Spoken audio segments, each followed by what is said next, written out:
ധ്യാനം നയിക്കുവാൻ പോകുന്ന കൃപാസനത്തിന്റെ സ്ഥാപക ഡയറക്ടറായ ബഹുമാനപ്പെട്ട വി.പി. ജോസഫ് അച്ഛനെ ഈ അൾത്താരയിൽ സമർപ്പിച്ച് പ്രാർത്ഥിക്കുന്നു.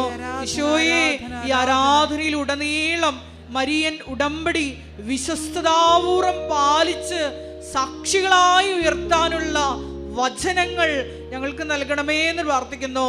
ദൈവാനുഭവങ്ങൾ നൽകണമേ എന്ന് പ്രാർത്ഥിക്കുന്നു. വലിയ വലിയ ദൈവിക ഇടപെടലുകൾ ഈ സമയം തന്നെ, ആരാധനാ സമയം തന്നെ ഞങ്ങളുടെ ജീവിതത്തിലും ഞങ്ങളായിരിക്കുന്ന ഇടങ്ങളിലും ഉണ്ടാകുവാൻ വേണ്ടി പ്രാർത്ഥിക്കുന്നു. സ്തുതിച്ചു പ്രാർത്ഥിക്കാം, ശക്തമായി സ്തുതിച്ചു പ്രാർത്ഥിക്കാം. ഹല്ലേലൂയ, ഹല്ലേലൂയ, മഹത്വം, മഹത്വം, ആരാധന, ആരാധന. Hallelujah, hallelujah. ദൈവപിതാവേ നന്ദി, ദൈവപിതാവേ മഹത്വം, ദൈവപിതാവേ ആരാധന. ഹല്ലേലൂയ. നമുക്കെല്ലാവർക്കും എഴുന്നേറ്റ് നിന്നുകൊണ്ട് സന്തോഷത്തോടെ കരങ്ങളടിച്ച് ഗായക സംഘത്തോട് ചേർന്ന് ദൈവസ്നേഹത്തോടെ ദൈവത്തെ മഹത്വപ്പെടുത്തി പാടി പ്രാർത്ഥിക്കാം.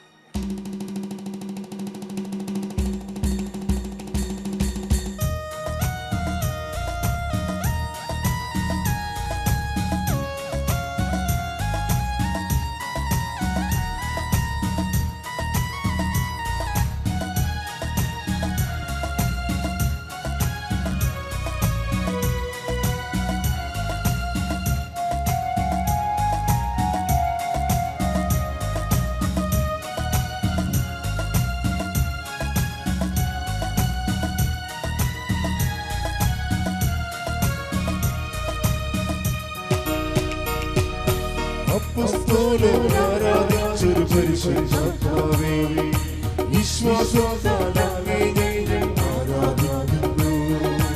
അപ്പസ്തോലൻ ആരാധിച്ചൊരു പരിശുദ്ധാത്മാവേ, വിശ്വാസത്താൽ ആരാധിക്കുന്നു. ചേർന്ന് പാടാം. അപ്പസ്തോലൻ ആരാധിച്ചൊരു പരിശുദ്ധാത്മാവേ, വിശ്വാസത്താൽ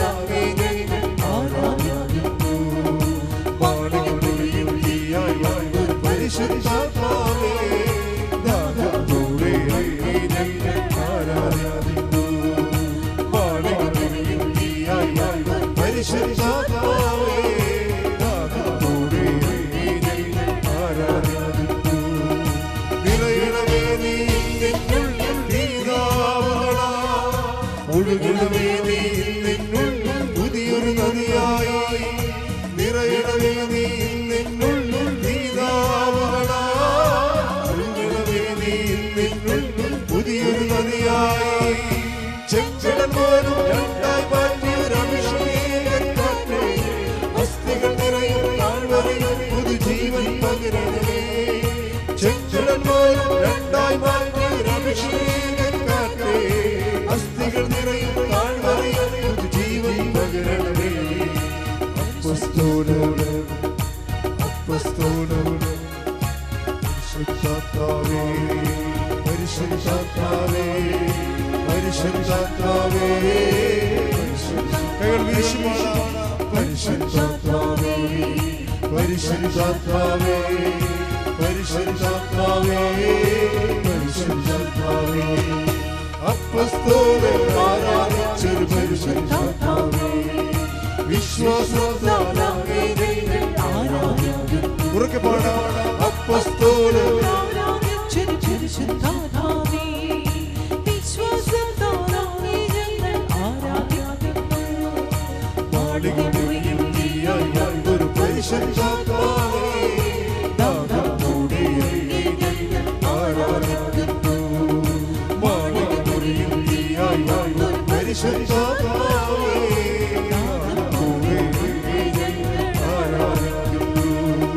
നിറയണമേ നീ നിന്നുള്ളിൽ നീതാവളാ, ഒഴുകണമേ നീ നിന്നുള്ളിൽ പുതിയൊരു നദിയായി. നിറയണമേ നീ നിന്നുള്ളിൽ നീതാവളാ, ഒഴുകണമേ നീ നിന്നുള്ളിൽ പുതിയൊരു നദിയായി. ചെങ്കടൽ പോലും രണ്ടായി മാറ്റിയൊരു അഭിഷേകക്കാറ്റേ, അസ്ഥികൾ നിറയും താഴ്വരയിൽ പുതുജീവൻ പകരണമേ. ചെങ്കടൽ പോലും രണ്ടായി മാറ്റിയൊരു അഭിഷേകക്കാറ്റേ, അസ്ഥികൾ നിറയും താഴ്വരയിൽ പുതുജീവൻ പകരണമേ. പരിശുദ്ധാത്മാവേ, പരിശുദ്ധാത്മാവേ, പരിശുദ്ധാത്മാവേ, കൈകൾ വീശി ചേർന്ന് പരിശുദ്ധാത്മാവേ പരിശുദ്ധാത്മാവേ പരിശുദ്ധാത്മാവേ പരിശുദ്ധാത്മാവേ ഉറക്കെ പാടാം പരിശുദ്ധാത്മാവേ പരിശുദ്ധാത്മാവേ പരിശുദ്ധാത്മാവേ പരിശുദ്ധാത്മാവേ സ്തുതിക്കട്ടെ ഹല്ലേലൂയ ഹല്ലേലൂയ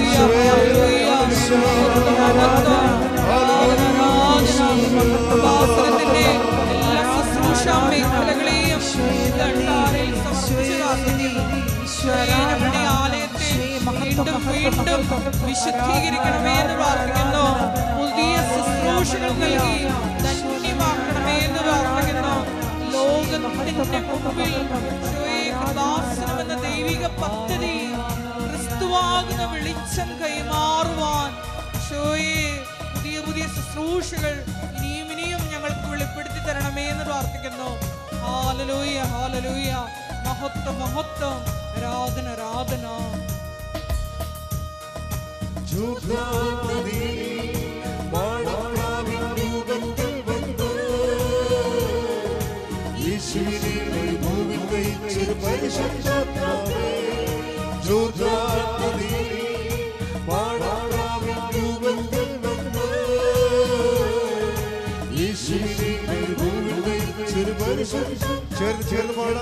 ജോർദാനീ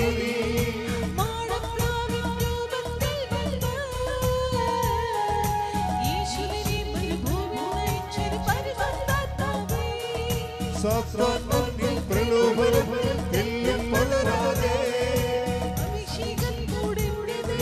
പരിശുദ്ധാത്മാവേ സാത്രാത്മനിൽ പ്രലോഭനം എല്ലാം പകരാതെ അഭിഷേകത്തോടെ പരിശുദ്ധാത്മാവേ പരിശുദ്ധാത്മാവേ പരിശുദ്ധാത്മാവേ പരിശുദ്ധാത്മാവേ കൈകൾ വീശി ചേർന്ന് പരിശുദ്ധാത്മാവേ പരിശുദ്ധാത്മാവേ പരിശുദ്ധാത്മാവേ പരിശുദ്ധാത്മാവേ പരിശുദ്ധാത്മാവേ പരിശുദ്ധാത്മാവേ പരിശുദ്ധാത്മാവേ അപ്പസ്തോലർ ആരാധിച്ചു പരിശുദ്ധാത്മാവേ വിശ്വാസത്താലേ ആരാധിക്കുന്നു അപ്പസ്തോലർ ആരാധിച്ചു പരിശുദ്ധാത്മാവേ വിശ്വാസത്താലേ ആരാധിക്കുന്നു പരിശുദ്ധാത്മാവേ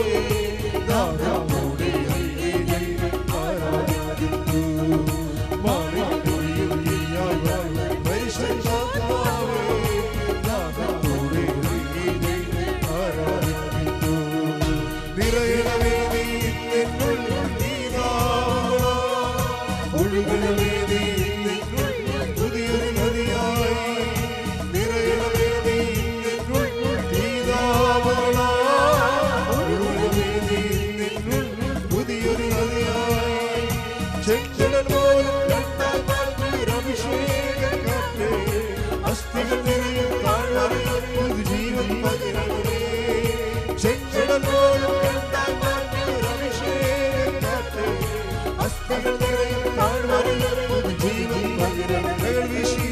പരിശുദ്ധാത്മാവേ പരിശുദ്ധാത്മാവേ പരിശുദ്ധാത്മാവേ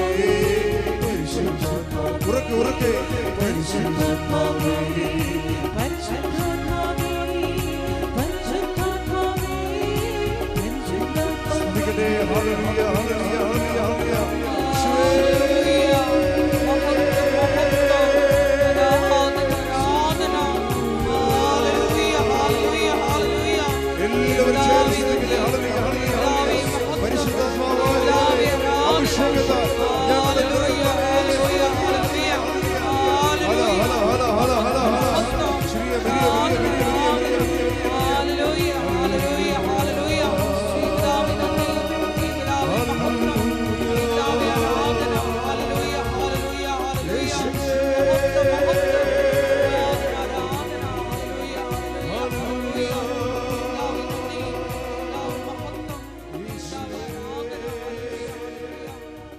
എൻ്റെ പേര് ഷിജോ പൗലോസ്. ഞാൻ തൃശ്ശൂർ ജില്ലയിൽ കൊരട്ടി ദേശത്ത് നിന്ന് വരുന്നു. അമ്മേ മാതാവിന് നന്ദി. ഞാനിപ്പോൾ ഉടമ്പടി 2 എടുത്തു. 3-ാമത്തെ ഉടമ്പടി എടുത്തിരിക്കുകയാണ്. ഞാനിപ്പോൾ ഇവിടെ പറയാൻ ആഗ്രഹിക്കുന്ന കാര്യം, ഈ ഉടമ്പടി ഞാൻ എടുക്കുന്നതിന് മുമ്പ് എനിക്ക് സംഭവിച്ചൊരു കാര്യമാണ്. ഞാൻ ഫിക്സ് വന്ന് വീണ് ഒരാഴ്ചയോളം ചാലക്കുടി സെൻറ്റ് ജെയിംസ് ഹോസ്പിറ്റലിൽ ബോധമില്ലാതെ കിടക്കുകയും എൻ്റെ തല ഇത് പരിശോധിച്ചപ്പോൾ ബ്ലഡ് കോട്ടായി തലയിൽ ബ്രെയിനിലൊരു ട്യൂമർ ഉണ്ടെന്നറിയുകയും എത്രയും പെട്ടെന്നൊരു സർജറി ചെയ്യണമെന്ന് ഡോക്ടർ ആവശ്യപ്പെടുകയും അതുപോലെ തന്നെ ഉള്ള രാജഗിരി ഹോസ്പിറ്റലിലേക്ക് എന്നെ റെഫർ ചെയ്യുകയും എന്നെ ഈ സെൻറ്റ് ജെയിംസ് ഹോസ്പിറ്റലിൽ കിടന്ന ഒരാഴ്ചയോളമുള്ള കാര്യങ്ങളൊന്നും പലതും എനിക്ക് ഓർമ്മയില്ല. അവസാനം ആംബുലൻസിൽ കയറ്റിയിൽ ചെറിയൊരു ഓർമ്മയേ ഉള്ളൂ. അങ്ങനെ എന്നെ രാജഗിരി ഹോസ്പിറ്റലിൽ എത്തിച്ച് ഡോക്ടർമാർ അവിടെ വന്നപ്പോൾ പറഞ്ഞ കാര്യം എന്താണെന്ന് വെച്ച് കഴിഞ്ഞാൽ, ഷിജോയ്ക്ക് സർജറി ചെയ്യുന്നതുകൊണ്ട് കുഴപ്പമില്ല, പക്ഷേ സർജറി ചെയ്ത് കഴിഞ്ഞാൽ ഒരു 80% ചാൻസ് ഉള്ളൂ അവൻ്റെ കാര്യത്തിൽ. കാരണം ഒരു പക്ഷേ അവൻ കോമയിലേക്ക് പോകാനും ഒരു സൈഡ് തളർന്നു പോകാനും അതല്ലെങ്കിൽ അവൻ്റെ എല്ലാ ഓർമ്മകളും നഷ്ടപ്പെട്ട് അവൻ വേറെ രീതിയിലേക്ക് മാറിപ്പോകാനും ചാൻസ് ഉണ്ട്. അങ്ങനെ ഒരു ഉറപ്പ് നിങ്ങൾക്ക് ഉണ്ടെങ്കിൽ, നിങ്ങളതിന് തയ്യാറാണെങ്കിൽ മാത്രമേ ഈ ഓപ്പറേഷൻ ചെയ്യാൻ ഞങ്ങൾ തയ്യാറാവുള്ളൂ. അതിനുശേഷം എന്തെങ്കിലും ഉണ്ടായിട്ട് ഡോക്ടർമാരെയോ ഹോസ്പിറ്റലിനെയോ പറഞ്ഞിട്ട് കാര്യമില്ല എന്ന് പറയുകയുണ്ടായി. രാജഗിരി ഹോസ്പിറ്റലിൽ ചെന്ന് എൻ്റെ മുടി എല്ലാം കളഞ്ഞ്, ഞാൻ ചെറിയ കാര്യങ്ങളൊക്കെ എനിക്ക് ഓർമ്മയുള്ളൂ. മുടി കളഞ്ഞത് ഓർമ്മയുണ്ട്. പിന്നെ അതിന് ശേഷം എനിക്ക് ഓർമ്മ വരുന്ന ഓപ്പറേഷന് ശേഷം ഞാൻ വന്ന് ബെഡിൽ കിടക്കുന്നതാണ് എനിക്ക് ഓർമ്മ. എൻ്റെ തല ഈ ഒരു റാ പോലെ കട്ട് ചെയ്തിട്ട് എൻ്റെ തല ഫുള്ള് സ്ക്രൂ ആണ്. മുടി അതിന് ശേഷം വന്നാണ് സ്ക്രൂ ആണ്, ഇവിടം വരെ കട്ട് ചെയ്തേക്കാണ് തല. എൻ്റെ ജീവിതത്തിൽ ഒരിക്കലും ഞാൻ തിരിച്ചു വരില്ല എന്നുള്ള ഒരു ഇതിലായിരുന്നു എൻ്റെ വീട്ടുകാർ. എൻ്റെ അപ്പനും അമ്മയ്ക്കും ഞാൻ ആകെ ഒരു മോനുള്ളൂ. 4 ചേച്ചിമാരാണ് എനിക്ക്. എൻ്റെ വിവാഹം കഴിഞ്ഞാണ്. മക്കൾ 4 പേരുണ്ട്. അപ്പൻ അമ്മ എല്ലാവരും വളരെ സങ്കടത്തിലും കാര്യങ്ങളിലായിരുന്നു. കാരണം ആകെയുള്ള മകൻ അവസ്ഥപിതാവിൻ്റെ പേരിട്ട് വളർത്തിയിട്ട് ഇങ്ങനൊരു അവസ്ഥ വന്നല്ലോ ഓർത്ത്. കാരണം ജീവിതത്തിൽ ഒരു സ്ഥലങ്ങളിലൊക്കെ പരാജയപ്പെട്ടിട്ട ഒരാളാണ് ഞാൻ. പക്ഷേ എനിക്ക് വേണ്ടി ആരൊക്കെയോ പ്രാർത്ഥിക്കുന്നുണ്ടെന്ന് എൻ്റെ ചേച്ചി എന്നെ കാണാൻ വന്നപ്പോൾ ഒന്ന് പറഞ്ഞിരുന്നു. ഓപ്പറേഷൻ തിയേറ്ററിൽ അവിടെ കാണാൻ വന്നപ്പോൾ, നീ അറിയാത്ത ആളുകൾ പോലും നിനക്ക് വേണ്ടി പ്രാർത്ഥിക്കുന്നുണ്ട് മോനെ എന്ന്. പക്ഷേ ഞാനത് അംഗീകരിച്ചിരുന്നില്ല. പക്ഷേ ഇതിൽ എന്താ സംഭവം ഉണ്ടായെന്ന് വെച്ചാൽ, ഓപ്പറേഷനെല്ലാം കഴിഞ്ഞു, ഞാൻ ഒരു കുഴപ്പവുമില്ലാതെ തിരിച്ചു വന്നു. ഞാൻ എങ്ങനെ തിരിച്ചു വന്നെന്നോ എനിക്കെന്ത് സംഭവിച്ചെന്നോ ഒന്നും എനിക്കറിയില്ല. പക്ഷേ എൻ്റെ ചേച്ചി, എൻ്റെ സഹോദരിമാർ 2 പേർ ഇവിടെ വന്ന് കൃപാസനത്തിൽ വന്ന്, എൻ്റെ ഓപ്പറേഷൻ നടക്കുന്ന സമയത്ത് അവർ കൃപാസനത്തിൽ പ്രാർത്ഥനയിലായിരുന്നെന്നും അവരോട് ഉടമ്പടി എടുത്തിരുന്നെന്നും എനിക്ക് വേണ്ടി അവർ ഉടമ്പടി എടുത്ത് രാവിലെയും വൈകുന്നേരവും പ്രാർത്ഥിക്കാറുണ്ടായിരുന്നെന്നും ആ നേർച്ച വസ്തുക്കൾ എനിക്ക് നൽകിയെന്നും അതുപോലെ എല്ലാ കാര്യങ്ങളും എന്നോട് പറഞ്ഞപ്പോഴാണ് ഞാൻ അറിയുന്നത്. കാരണം എനിക്ക് അല്ലെങ്കിലും അറിയായിരുന്നു എന്തോ ഒരു അത്ഭുതം സംഭവിച്ചിട്ടുണ്ട്. കാരണം ഞാൻ രക്ഷപ്പെടില്ല എന്നുള്ളൊരു ചിന്താഗതി എൻ്റെ മനസ്സിൽ എവിടേക്കോ ഉണ്ടായിരുന്നു ഓർമ്മകൾ വന്നപ്പോൾ. കാരണം അത്രയും സീരിയസ് ആയൊരു രോഗിയായിരുന്നു ഞാൻ. അപ്പോൾ അവർ ആണ് എന്നോട് പറയുന്നത്, മോനെ ഇങ്ങനൊരു കൃപാസനം ഇവിടെ ഉണ്ട്, അമ്മ മാതാവുണ്ട്, നിന്നെ രക്ഷപ്പെടുത്തിയത് അമ്മ മാതാവാണ്, വേറെ ആരുമല്ല. നീ ഇനിയെങ്കിലും മനസ്സിലാക്കിയിട്ട്, ഞങ്ങൾ പറഞ്ഞിരിക്കുന്നത് നീ ഈ ഓപ്പറേഷൻ കഴിഞ്ഞാൽ അമ്മയുടെ കൃപാസനത്തിൽ പോയി അമ്മയെ കാണുവാനും അതുപോലെ തന്നെ ഉടമ്പടി എടുക്കുമെന്നും ഉള്ളൊരു ഉറപ്പിലാണ് ഞങ്ങൾ ഉടമ്പടി എടുത്ത് പ്രാർത്ഥിച്ച് പോന്നിരിക്കുന്നത്. നീ തീർച്ചയായും അവിടെ ചെല്ലണമെന്നും എന്നോട് ആവശ്യപ്പെടുകയുണ്ടായി. ഞാൻ ആ ഹോസ്പിറ്റലിൽ വിട്ട് സ്റ്റിച്ച് വെട്ടിയിട്ടുണ്ടായിരുന്നില്ല. ഒരാഴ്ച കഴിഞ്ഞ് വീട്ടിൽ റെസ്റ്റ് എടുത്ത് ഒരാഴ്ച കഴിഞ്ഞപ്പോൾ തലയിൽ ആ കെട്ടും കെട്ടി ഞാനിവിടെ കൃപാസനത്തിൽ വന്നിരുന്നു അമ്മയെ കാണാനായിട്ട്. കാരണം ഈ നിമിഷം വരെ, ഇപ്പം ഞാൻ മൂന്നാമത്തെ ഉടമ്പടിയാണ് എടുക്കുന്നത്, ഈ നിമിഷം വരെ എനിക്ക് അതിൽ കൂടാതെ നൽകിയ അനുഗ്രഹങ്ങൾ ഒരു നിരവധിയാണ്. അത് പറഞ്ഞാൽ തീരില്ല. എൻ്റെ സുഹൃത്തുക്കൾക്ക് ഞാൻ കൃപാസനം പത്രം കൊടുക്കുമ്പോൾ അവർക്ക് എന്നെ നോക്കി ഒരു കളിയാക്കി ചിരിയൊക്കെ ഉണ്ട്. കാരണം ഞാൻ എന്താ പറയുക, ജീവിച്ചിരുന്നത് എങ്ങനെയാണെന്നും എല്ലാവർക്കും അറിയാം. ദൈവത്തോട് ഒരു അടുപ്പവുമില്ലാത്തൊരു വ്യക്തിയായിരുന്നു ഞാൻ. പള്ളിയിൽ പോക്കോ പ്രാർത്ഥനയോ കാര്യങ്ങളോ ഒന്നുമില്ലാത്തൊരു വ്യക്തിയായിരുന്നു ഞാൻ. പക്ഷേ ഞാനിപ്പോൾ പള്ളിയിൽ പോകുന്നു, പ്രാർത്ഥിക്കുന്നു, കൃപാസനം പത്രം ഒരു ഇതുമില്ലാതെ എല്ലാവർക്കും വീടുകളിൽ എത്തിച്ച് കൊടുക്കുന്നു. ഇതൊക്കെ ചെയ്യുമ്പോൾ ഞാൻ എന്തിന് നാണിക്കണം? എനിക്ക് അഭയം എൻ്റെ അമ്മ മാതാവും എൻ്റെ ഈശോയുമാണ്. അവരെ മാത്രം ഞാൻ ഭയപ്പെട്ട് ജീവിച്ചാൽ പോരെ? എന്തിനാണ് മറ്റുള്ളവരെ നോക്കേണ്ടത്? ഞാൻ പ്രാർത്ഥിക്കേണ്ടതും ഞാൻ അമ്മയുടെ വഴിയിൽ നടക്കേണ്ടതും എൻ്റെ ആവശ്യമാണ് എന്നാണ് ഞാൻ മനസ്സിലാക്കിയത്. അതുകൊണ്ട് തന്നെ എനിക്ക് പറയാനുള്ളത്, എൻ്റെ സുഹൃത്തുക്കളോട് ഞാൻ പറയുമ്പോൾ അവർ പറയും, എന്തിനാണ് ഇവിടെ പോകുന്നത്? ഏതോ ഒരു ഇതിൽ സംഭവമുണ്ട്, അങ്ങനെയൊക്കെ ചെയ്ത് കഴിഞ്ഞാൽ 3 മാസത്തിനുള്ളൊക്കെ, ചിലപ്പോൾ 1 മാസത്തിനുള്ളൊക്കെ ഭയങ്കര ഇതുണ്ടാവും. തെറ്റായ കാര്യങ്ങളാണ് എനിക്ക് പറഞ്ഞു തരുന്നത് അവർ. അപ്പോൾ ഞാൻ പറഞ്ഞു, എൻ്റെ വിശ്വാസം, എനിക്ക് കിട്ടിയ കാര്യങ്ങൾ ഇതാണ്. ആ വിശ്വാസത്തിൽ ഞാൻ ചരിക്കുന്നു. നിങ്ങളുടെ വിശ്വാസം അത് ശരിയാണെന്ന് ഒരിക്കലും ഞാൻ അഭിപ്രായപ്പെടില്ല, ഞാൻ അതിനോട് യോജിക്കുന്നില്ല. എൻ്റെ വിശ്വാസം ഇതാണ്, ഞാൻ അമ്മയിൽ വിശ്വസിക്കുന്നു. കാരണം ഞാൻ ജീവിച്ചിരിക്കുന്നത് തന്നെയാണ് ഏറ്റവും വലിയ സാക്ഷ്യം. ഞാനിപ്പോൾ നിങ്ങളുടെ മുമ്പിൽ നിന്ന് ഈ സാക്ഷ്യം പറയാനും ഞാൻ ജീവനോട് ഇവിടെ നിൽക്കുന്നത്, എൻ്റെ ഒരു തരി ഓർമ്മ പോലും കളയാതെ ദൈവം എന്നെ കാത്തു പരിപാലിച്ചത്, ഇവിടെ നിർത്തിയത് തന്നെയാണ് ഏറ്റവും വലിയ സാക്ഷ്യം. അമ്മ മാതാവിന് നന്ദി. രാവിലെ 5:30 എഴുന്നേൽക്കുക എന്ന് പറഞ്ഞാൽ കുറച്ച് ബുദ്ധിമുട്ടുള്ള കാര്യമാണ്. കാരണം ഞാൻ കുഞ്ഞുനാളിലെ 5 മണിക്കൊക്കെ എഴുന്നേറ്റ് 5:30 കുർബാനയ്ക്ക് പോരുന്നൊരു കാലഘട്ടമൊക്കെ ഉണ്ടായിരുന്നു. വിവാഹം കഴിഞ്ഞതോടുകൂടി അതൊക്കെ തീർന്നു. അതുവരെ ഉണ്ടായിരുന്നു. തിരക്കുകളൊന്നുമല്ല, എല്ലാം മടിയാണ്. കുടുംബ പ്രാർത്ഥനയായാലും കുർബാനയ്ക്ക് പോകാനായാലും എല്ലാം മടിയായിരുന്നു. അച്ഛൻ്റെ അനുദിന അനുഗ്രഹ പ്രാർത്ഥന എല്ലാ ദിവസവും ഞാൻ കേൾക്കും. അതുപോലെ തന്നെ അത് മാക്സിമം പറ്റാവുന്നവർക്കൊക്കെ ഷെയർ ചെയ്യും, പറ്റാവുന്നത്രയും സ്റ്റാറ്റസ് ചെയ്യും. ഉടമ്പടി ധ്യാനം അതുപോലെ തന്നെ ഞാൻ ഷെയർ ചെയ്യാറുണ്ട്, അതുപോലെ തന്നെ കേൾക്കാറുണ്ട്. പിന്നെ പ്രേക്ഷിത പ്രവർത്തനം എന്ന് പറഞ്ഞാൽ രോഗികളെ സന്ദർശിക്കാനായിട്ട് സത്യം പറഞ്ഞാൽ പറ്റാറില്ല. പക്ഷേ ഞാൻ ചെയ്യുന്ന ചെറിയ കാര്യങ്ങളെന്ന് വെച്ച് കഴിഞ്ഞാൽ എന്തെങ്കിലും സാമ്പത്തികം കൂട്ടി വെച്ചിട്ട് ഞങ്ങളുടെ ആ ചുറ്റുപാടുള്ള തന്നെ അല്ലെങ്കിൽ അതിന് പുറത്തുള്ള ആരെങ്കിലൊക്കെ വീടുകളിലേക്ക് അരിയും സാധനങ്ങളൊക്കെ മേടിച്ച്, പറയാൻ പാടില്ല എന്നാലും മേടിച്ച് കൊടുക്കുക എന്നുള്ളതൊക്കെയാണ് ഞാൻ ചെയ്യാറുള്ളൂ. കാരണം ബൈബിളിൽ തന്നെ പറയുന്നുണ്ടല്ലോ, ഈ എന്താ പറയുക, ഇടം കൈ കൊടുക്കുന്നു വലം കൈ അറിയാൻ പാടില്ലെന്നോ അങ്ങനെന്തോ ബൈബിളിൽ പറയുന്നുണ്ട്. അതുകൊണ്ട് തന്നെ ഞാനത് പറയാമല്ലോ. പക്ഷെ ഇപ്പോൾ ഇവിടെ ഒരു സാക്ഷ്യം പറയുന്നുണ്ട് ഇതിൽ. കാരണം നമ്മൾ ചെയ്യണം ഈ കാര്യങ്ങളൊക്കെ. കാരണം ഞാനത് പറയാൻ കാരണം എന്ന് വെച്ച് കഴിഞ്ഞാൽ നമ്മുടെ ജീവിതത്തിൽ മാറ്റങ്ങൾ വരണമെന്ന്. ഇപ്പോൾ ഞാൻ ഇന്നൊരു സുഹൃത്തിനെ ഇവിടേക്ക് ക്ഷണിച്ചിരുന്നു. അവൻ ഇന്നലെ എന്നോട് ഇന്ന് രാവിലെ 8:30 വരാമെന്ന് പറഞ്ഞിട്ട് അവൻ ലേറ്റായി. ലാസ്റ്റ് അവൻ പറഞ്ഞു അവൻ വരില്ല എന്ന് പറഞ്ഞു. ഇപ്പം കാരണം നമ്മളൊരു തീരുമാനം എടുത്തു കഴിഞ്ഞാൽ അത് നാളെ എന്നൊരു തീരുമാനം ഇല്ല. ഇന്ന് ഇപ്പോൾ ഈ നിമിഷം നമ്മൾ മാറിയേക്കണം. ചിലർ പറയും കുടി, ഞാൻ ഇന്നത്തോട് കുടിക്കട്ടെ, നാളെ മുതൽ ഞാൻ കുടി നിർത്താം. നടത്തൂല. അതങ്ങനെയാണ്. കാരണം എൻ്റെ ലൈഫിൽ ഞാൻ എടുത്തിരിക്കുന്ന തീരുമാനങ്ങൾ ഉറച്ച തീരുമാനം. കാരണം ഇപ്പോൾ ഈ നിമിഷം നമ്മൾ മാറാൻ തയ്യാറാണെങ്കിൽ എല്ലാം അമ്മ മാതാവ് മാറും. ആ ഒരു വിശ്വാസത്തിലാണ് ഞാനിവിടെ നിന്ന്. എനിക്കിങ്ങനെ വന്ന് ഇങ്ങനെ മൈക്കിലൊന്നും സംസാരിച്ച് പരിചയമൊന്നുമില്ല. പക്ഷേ ഇവിടെ വന്ന് ഇത്രയും സംസാരിക്കാൻ ഉള്ളൊരു ധൈര്യം ഉണ്ടായി, അത് അമ്മ മാതാവ് തന്നതാണ്.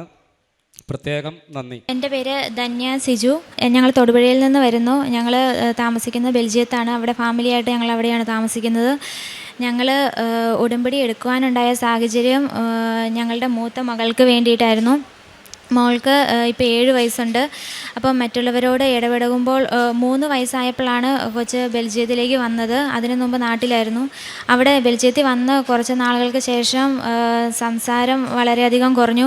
അതുപോലെ തന്നെ മറ്റുള്ളവരോട് ഇടപെടാൻ വളരെ ബുദ്ധിമുട്ടായിരുന്നു. ആരെങ്കിലും ഞങ്ങളുടെ അടുത്ത് ഒരു കുഴപ്പമില്ലായിരുന്നു. പക്ഷേ വീട്ടിൽ വേറെ ആരെങ്കിലും വരുമോ, പരിചയമില്ലാത്ത ആൾക്കാരെ കാണുമ്പോൾ അവരോട് മിണ്ടത്തില്ല. റൂമിലെല്ലാം ഇപ്പോൾ ഞങ്ങളുടെ വീട്ടിൽ ആരെങ്കിലും വന്നിട്ടുണ്ടെങ്കിൽ കയറി കഥ കടയ്ക്കും. അങ്ങനെ സ്കൂളിലും അതുപോലെ തന്നെയായിരുന്നു. മറ്റു കുട്ടികളോട് കൂട്ടുകൂടത്തൊന്നുമില്ലായിരുന്നു. അപ്പോൾ ഞങ്ങൾ അതിൻ്റെ പേരിൽ ഒത്തിരി വിഷമം അനുഭവിച്ചു. ആ ഒരു കാര്യത്തിന് വേണ്ടിയിട്ടായിരുന്നു ഞാൻ മെയിനായിട്ടും ഓൺലൈൻ ഉടമ്പടി എടുത്തത്. അങ്ങനെ 2023 ഞങ്ങൾ ഓൺലൈനിൽ ഉടമ്പടി എടുത്തു. ഇപ്പം കൊച്ചിന് അങ്ങനെ ഉണ്ടായിരുന്ന ആ ഒരു പ്രശ്നം പൂർണ്ണമായിട്ടും മാറിക്കിട്ടി. ഇപ്പം മറ്റുള്ളവരോടെല്ലാം നന്നായിട്ട് ഇടപെടും, സംസാരിക്കും, എല്ലാം ചെയ്യുന്നുണ്ട്. മാതാവ് തന്ന ഈ അനുഗ്രഹത്തിന് ഒത്തിരി നന്ദി പറയുന്നു. അതുപോലെ തന്നെ രണ്ടാമതായിട്ട് ഞങ്ങൾക്കുണ്ടായിരുന്ന മറ്റൊരു നിയോഗമായിരുന്നു ഒരു കുട്ടിയും കൂടെ ഉണ്ടാകുക എന്നുള്ളത്. മൂത്ത കുട്ടിക്ക് 7 വയസ്സായിട്ടും അതിനുശേഷം ഞാൻ കൺസീവ് ആയിട്ടില്ല. അങ്ങനെ നിയോഗം വെച്ച് പ്രാർത്ഥിച്ചതിൻ്റെ ഫലമായിട്ട് മാതാവ് ഞങ്ങൾക്ക് ഒരു പെൺകുഞ്ഞിനെയും കൂടി തന്ന് ഞങ്ങളെ അനുഗ്രഹിച്ചു. ഉടമ്പടി ഞങ്ങളുടെ സുഹൃത്തുക്കൾ, ഉടമ്പടി എടുത്ത മറ്റ് സുഹൃത്തുക്കൾ വഴിയായിട്ട് ഞങ്ങൾക്ക് ഉടമ്പടി ഉപ്പ് ഒക്കെ ലഭിച്ചിട്ടുണ്ടായിരുന്നു. അപ്പം ഞങ്ങളത് സ്ഥിരമായിട്ട് ഉപയോഗിക്കുന്നുണ്ടായിരുന്നു. അങ്ങനെ പ്രഗ്നൻസിയുടെ ടൈമിലാണെങ്കിലും എനിക്ക് വേറെ ഒരു കോംപ്ലിക്കേഷനും ഉണ്ടാകാണ്ട് നല്ല ആരോഗ്യമുള്ളൊരു പെൺകുഞ്ഞിനെ നൽകി മാതാവ് ഞങ്ങളെ അനുഗ്രഹിച്ചു. മൂന്നാമതായിട്ട് പറയാനുള്ള സാക്ഷ്യം ഡ്രൈവിംഗ് ലൈസൻസ് ലഭിച്ചതിൻ്റെയാണ്. എനിക്ക് ഇവിടെ നാട്ടിൽ വണ്ടി ഓടിച്ച് യാതൊരു പരിചയമില്ല. ഞാൻ ആദ്യമായിട്ടാണ് ബെൽജിയത്തിൽ ഒരു ലൈസൻസിന് വേണ്ടിയിട്ട് പരിശ്രമിക്കുന്നത്. അപ്പം അത് കിട്ടുക എന്നുള്ളത് ഒരു വലിയൊരു കാര്യമായിരുന്നു. അത് കിട്ടാൻ വളരെ ബുദ്ധിമുട്ടായിരുന്നു. അങ്ങനെ ഞാൻ ആദ്യത്തെ അറ്റംപ്റ്റിൽ ഞാൻ ടെസ്റ്റ് അറ്റൻഡ് ചെയ്തു. അതെനിക്ക് ഭയങ്കര പാടായിരുന്നു. അങ്ങനെ അത് ഫെയിലായി. അങ്ങനെ രണ്ടാമത്തെ പ്രാവശ്യം വീണ്ടും ഒരു അറ്റംപ്റ്റും കൂടി ചെയ്തു. അത് ഞാൻ നല്ലതായിട്ടാണ് ചെയ്തതെന്നായിരുന്നു ഞാൻ വിശ്വസിക്കുന്നത്. പക്ഷേ ആ സമയം എനിക്കത് ലഭിച്ചില്ല. അങ്ങനെ 2 പ്രാവശ്യവും ലഭിക്കാത്തതിന് പിന്നെ മൂന്നാമതൊരു ടെസ്റ്റ് അറ്റൻഡ് ചെയ്യണമെങ്കിൽ വീണ്ടും ഒരു ഡ്രൈവിംഗ് സ്കൂളിൽ പോയി ഒരു 6 മണിക്കൂർ ക്ലാസ് അറ്റൻഡ് ചെയ്തതിന് ശേഷം മാത്രമാണ് മൂന്നാമത്തെ പ്രാവശ്യം ടെസ്റ്റ് അറ്റൻഡ് ചെയ്യാൻ പറ്റത്തുള്ളൂ. അങ്ങനെ അതിന് ഡേറ്റ് കിട്ടാൻ വളരെ പാടായിരുന്നു ഒരു ഡ്രൈവിംഗ് സ്കൂളിൽ. അങ്ങനെ പ്രാർത്ഥിച്ച് ഞങ്ങൾക്കൊരു ഡ്രൈവിംഗ് സ്കൂളിൽ ഒരു ഡേറ്റ് കിട്ടി. അങ്ങനെ കിട്ടിക്കഴിഞ്ഞപ്പോഴത്തേക്കും ഞാനിങ്ങനെ മാതാവിനോട് പ്രാർത്ഥിക്കുമായിരുന്നു എനിക്കൊരു അടയാളം കിട്ടണമെന്ന്. അതിൻ്റെ ഫലമായിട്ട് ഞങ്ങൾ ആ ഡ്രൈവിംഗ് സ്കൂളിൽ ചെന്നപ്പോൾ അവിടുത്തെ ഇൻസ്ട്രക്ടർ ബ്ലൂ കളർ ഷർട്ടാണ് ധരിച്ചിരുന്നത്. അങ്ങനെ ഞങ്ങൾക്ക് മാതാവ് ഒരു അടയാളം കാണിച്ചു തന്നു. അങ്ങനെ ഞാൻ അതിന് ശേഷം മൂന്നാമത്തെ ടെസ്റ്റിൻ്റെ ദിവസം വന്നു. അപ്പം 2 പ്രാവശ്യം ടെസ്റ്റ് കഴിഞ്ഞ് കഴിഞ്ഞപ്പോൾ ഞങ്ങൾക്ക് മനസ്സിലായി ഞങ്ങളുടെ പ്രാർത്ഥനാ ജീവിതം കുറച്ചും കൂടി മെച്ചപ്പെടുത്താമെന്ന് തീരുമാനിച്ച് ഞങ്ങൾ 2 പേരും കൂടെ ഒന്നിച്ച് ഒരു 4 കൊന്ത എല്ലാ ദിവസവും ഒന്നിച്ച് ചെല്ലാൻ തുടങ്ങി. അതുപോലെ തന്നെ കുറച്ചും കൂടി സാക്ഷ്യങ്ങളും അങ്ങനെ പ്രാർത്ഥന കുറച്ചും കൂടി കൂട്ടി. അങ്ങനെ മൂന്നാമത്തെ ദിവസം ഞാൻ ടെസ്റ്റിന് പോകുന്നതിൻ്റെ അന്ന് ആദ്യമായിട്ട് ഞാൻ ഇങ്ങനെ യൂട്യൂബ് തുറങ്ങുമ്പോൾ ആദ്യമായിട്ടാണ് ഒക്ടോബർ 18-ാം തീയതി 2024 ജോസഫ് അച്ഛൻ്റെ ഡെയിലി ബ്രെഡ് എൻ്റെ യൂട്യൂബിൽ ഓപ്പണായിട്ട് വരുന്നത്. അങ്ങനെ ഞാൻ അന്ന് അത് ആദ്യമായിട്ട് ഞാൻ ഡെയിലി ബ്രെഡ് കൂടി അന്ന് അച്ഛൻ നിയോഗം പറയാൻ പറഞ്ഞപ്പോൾ ഞാൻ എൻ്റെ ഈ ലൈസൻസിൻ്റെ കാര്യം പറഞ്ഞ് പ്രാർത്ഥിച്ചു. എൻ്റെ ടെസ്റ്റ് തുടങ്ങി കുറച്ച് കഴിഞ്ഞപ്പം എനിക്ക് പാടായിരുന്നു ടെസ്റ്റ്. ലാസ്റ്റ് ടെസ്റ്റ് എല്ലാം കഴിഞ്ഞ് തിരിച്ച് വന്നു കഴിയുമ്പോഴാണ് ഇവർ റിസൾട്ട് പറയുന്നത്. പക്ഷേ ആ സമയത്ത് എന്നോട് എക്സാമിനേറ്റർ പറഞ്ഞു, ഞാൻ ചെയ്ത മിസ്റ്റേക്സുകൾ പറഞ്ഞു. പക്ഷേ എന്നിട്ടും എനിക്ക് ലൈസൻസ് ഞാൻ തരുവാണ് എന്ന് പറഞ്ഞ് എനിക്ക് ലൈസൻസ് തന്നു. അത് രണ്ടാമത്തെ പ്രാവശ്യം ഞാൻ എക്സാം പാസ്സായിരുന്നെങ്കിൽ ഞാനത് എൻ്റെ മെറിറ്റ് കൊണ്ടാണ് എനിക്ക് ആ ലൈസൻസ് കിട്ടിയതിൽ നിന്ന് വിശ്വസിക്കുമായിരുന്നു. അപ്പോൾ മാതാവ് അതുകൊണ്ടാണ് എനിക്ക് ആ രണ്ടാമത്തെ പ്രാവശ്യം തരാണ്ടിരുന്നത്. എനിക്ക് മൂന്നാമത്തെ പ്രാവശ്യം എൻ്റെ മെറിറ്റ് കൊണ്ടല്ല, not by merit but by grace of God എന്ന് പറയുന്ന പോലെ എനിക്ക് അങ്ങനെ അതിൻ്റെ അനുഗ്രഹത്താൽ എനിക്ക് മൂന്നാമത്തെ പ്രാവശ്യം എനിക്ക് ലൈസൻസ് കിട്ടി. അതൊരു വലിയ ദൈവാനുഗ്രഹമാണ് ഞങ്ങൾക്ക് ലഭിച്ചത്. അതുപോലെ തന്നെ ഞാൻ ഡെലിവറിയുടെ ടൈമിൽ അമ്മയ്ക്ക് വിസയ്ക്ക് വെച്ചിട്ടുണ്ടായിരുന്നു. കാരണം അവിടെ ഞങ്ങളെ ഹെൽപ്പ് ചെയ്യാനൊന്നും ആരുമില്ലായിരുന്നു. അപ്പം അമ്മയൊന്ന് വരുമായിരുന്നെങ്കിൽ ഞങ്ങളിങ്ങനെ നിയോഗം വെച്ച് ഞങ്ങൾ ഓരോ 3 മാസം കൂടുമ്പോഴും ഞങ്ങൾ ഈ ഓൺലൈൻ ഉടമ്പടി പുതുക്കിക്കൊണ്ടിരിക്കുകയാണ്. അപ്പം നിയോഗം വെച്ച് പ്രാർത്ഥിച്ചു. അതിൻ്റെ ഫലമായിട്ട് അമ്മയ്ക്ക് വിസ അടിക്കുകയും അമ്മയ്ക്ക് എന്നെ വന്ന് ഹെൽപ്പ് ചെയ്യാൻ സാധിക്കുകയും ചെയ്തു. അതുപോലെ തന്നെ മറ്റൊരു നിയോഗമായിരുന്നു ഞങ്ങളുടെ വീടിനോടടുത്ത് തന്നെ ഒരു പ്രോപ്പർട്ടി വാങ്ങാൻ വേണ്ടിയിട്ട്. അപ്പം സാക്ഷ്യത്തിലൊക്കെ കേൾക്കുന്ന പോലെ തന്നെ ഞങ്ങളും ഡേറ്റ് ഇട്ട് പ്രാർത്ഥിച്ചു അതിന് വേണ്ടിയിട്ട്. അങ്ങനെ ഡേറ്റ് ഇട്ട് പ്രാർത്ഥിച്ചതിൻ്റെ ഫലമായിട്ട് ഞങ്ങളുടെ വീടിൻ്റെ തൊട്ടടുത്ത് തന്നെ മറ്റൊരു പ്രോപ്പർട്ടി മാതാവിൻ്റെ അനുഗ്രഹത്താൽ മേടിക്കാൻ സാധിച്ചു. അതുപോലെ തന്നെ ഞങ്ങളുടെ കയ്യിൽ ഈ ഉടമ്പടി ഉപ്പ് സുഹൃത്തുക്കൾ വഴി ലഭിച്ചത് ഞങ്ങൾ ഓരോ ചെറിയ കാര്യങ്ങൾ ചെയ്യുമ്പോഴും ആ ഉപ്പിട്ട് പ്രാർത്ഥിച്ചാണ് ചെയ്തുകൊണ്ടിരിക്കുന്നത്. ഓരോ കാര്യത്തിന് ഞങ്ങൾ അത് യൂസ് ചെയ്യുന്നുണ്ട്. അതുപോലെ മറ്റൊരു കാര്യം എന്ന് പറഞ്ഞിട്ടുണ്ടെങ്കിൽ മൂത്ത മോൾക്ക് അലർജിയുടെ അസുഖം ഉണ്ടായിരുന്നു. എക്സിമ പോലെ കയ്യിൽ വരുമായിരുന്നു. അപ്പോൾ അത് ഇടയ്ക്കിടയ്ക്ക് വരുന്നുണ്ടായിരുന്നു ഒരു 6-7 വർഷമായിട്ട്. അപ്പോൾ കഴിഞ്ഞ ദിവസം വീണ്ടും കയ്യിൽ വന്നപ്പം ഞാനിങ്ങനെ പറഞ്ഞു, മാതാവിൻ്റെ ഉപ്പ് തേച്ച് ഇങ്ങനെ പ്രാർത്ഥിക്കാം, നമുക്ക് മാതാവ് മാറ്റിത്തരുമെന്ന് പറഞ്ഞു. അങ്ങനെ ഉപ്പ് തേച്ച് പ്രാർത്ഥിച്ചിട്ട് പിറ്റേ ദിവസം ആയപ്പോഴത്തേക്കും കൊച്ചിൻ്റെ കയ്യിൽ നിന്ന് അത് കംപ്ലീറ്റ് ആയിട്ടത് മാറി. അപ്പോഴത്തേക്കും കൊച്ചിനും ഭയങ്കര വിശ്വാസമാണ്. അങ്ങനെ ഞങ്ങൾക്ക് മാതാവ് ഇത് മെയിനായിട്ട് ഇതൊക്കെയാണ്. മാതാവ് ഇങ്ങനെ ഇത്രയും അനുഗ്രഹങ്ങൾ ഞങ്ങളെ അനുഗ്രഹിച്ചു. ഞങ്ങളുടെ ആത്മീയമായിട്ടെന്ന് പറഞ്ഞാൽ പണ്ടൊക്കെ ഞങ്ങളിപ്പോൾ വീട്ടിൽ ലേറ്റായിട്ട് വരും, അങ്ങനെ ആയിരുന്നെങ്കിൽ ഞങ്ങൾ കുടുംബ പ്രാർത്ഥന മുടങ്ങിയിട്ടുണ്ട്. പക്ഷേ ഇപ്പം കുടുംബ പ്രാർത്ഥന ഒരിക്കലും മുടങ്ങാറില്ല. അതുപോലെ തന്നെ ബൈബിൾ വായന ചെയ്യാറുണ്ട്. അതുപോലെ തന്നെ വിശുദ്ധ കുർബാന സാധിക്കുമ്പോഴെല്ലാം ഇപ്പോൾ കൂടാറുണ്ട്. അവിടെ ആയതുകൊണ്ട് എല്ലാ ആഴ്ചയും കൂടാൻ സാധിക്കാറില്ല. പറ്റുമ്പോഴെല്ലാം ഓൺലൈനായിട്ടും വിശുദ്ധ കുർബാന കൂടുന്നുണ്ട്. പ്രേക്ഷിത പ്രവർത്തനങ്ങളായിട്ട് ഞങ്ങൾ ചെയ്യുന്നത്, നാട്ടിൽ എല്ലാ മാസവും ഒരു അനാഥാലയത്തിലേക്ക് ഞങ്ങൾക്ക് കിട്ടുന്ന സാലറിയുടെ ഒരു ഭാഗം അയച്ചു കൊടുക്കാറുണ്ട്. ഞങ്ങൾ പ്രേക്ഷിത പ്രവർത്തനം. പിന്നെ അതുപോലെ തന്നെ അച്ഛൻ്റെ ഡെയിലി ബ്രെഡ് ഒന്ന് സ്റ്റാറ്റസ് ഇടുകയും മറ്റുള്ളവർക്ക് സാക്ഷ്യങ്ങൾ ഷെയർ ചെയ്ത് കൊടുക്കുകയും ചെയ്യാറുണ്ട്. ഉടമ്പടി ധ്യാനവും മുടങ്ങാതെ കൂടാറുണ്ട്. അതുപോലെ തന്നെ ഡെയിലി ബ്രെഡ് കൂടിയിട്ടാണ് ഞങ്ങളുടെ ദിവസം ആരംഭിക്കുന്നത്. മാതാവ് ഞങ്ങൾക്ക് നൽകിയ എല്ലാ അനുഗ്രഹങ്ങൾക്കും നന്ദി പറയുന്നു.